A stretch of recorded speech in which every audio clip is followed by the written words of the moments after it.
like 2 years ago where they were bringing in 20 transfers. You said it's a good case study for you.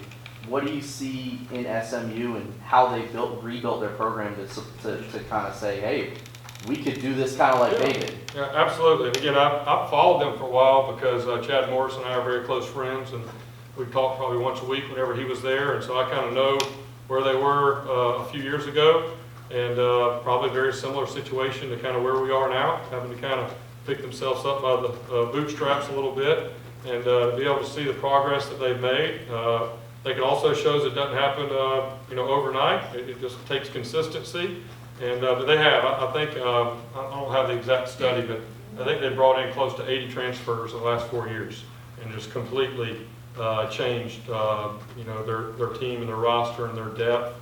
They've also done a great job of embracing Dallas. I think that's one thing you can see, like their logos on their helmets, and they've really got the local guys to buy into that, and they've made a strong commitment. I think their school gives their athletic department like $30 million a year.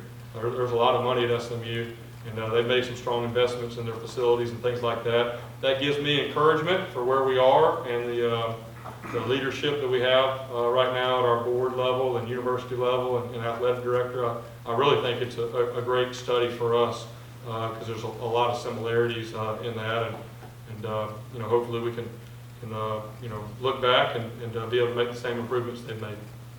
You talk about wanting to see improvement. If you were to take Timmy McClain from 3 weeks ago and I guess put him through some kind of a time portal and put him up against BYU, do you think he would have handled that situation in environment as well as the one we saw Saturday night? You're saying if we would have played BYU first game? Is that what you're saying? Specifically Timmy. Yeah, well, I would just say this. Look at Timmy in the first game at NC State. He had 2 forced throws, right? They're just really poor decisions. He'd moved the ball and showed some energy, and our offense kind of got going.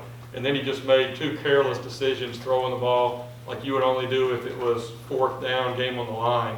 And then you saw in this game him managing it a lot better and understanding when it's okay to pull it down and run and get the first down and line us back up. So there's no doubt. I think he's matured. I think the experience he had at Florida A&M, he showed improvement from that. And I think ultimately, especially offensively, I think we've kind of shown that same improvement from NC State to Florida to FAMU and then to BYU. And that's really what my message to these guys are right now. Obviously, we don't have the record that we want to have, but can we continue to improve? And what I'm proud of is we just played a really difficult gauntlet. We got another difficult game this week, but our guys have not slowed down. In the face of that, they've continued to climb. And what I know from my experience, if the guys will continue to do that, eventually it's going to break through. And when it does, you're going to have a strong foundation for that. And so that's really what our mindset is. But there's no doubt that he's shown some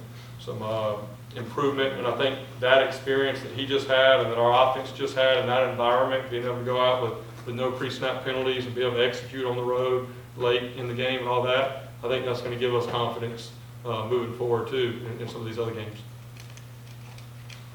Anything else for Coach? All right. How many of you stayed up and watched the area? I was Come on. Come on.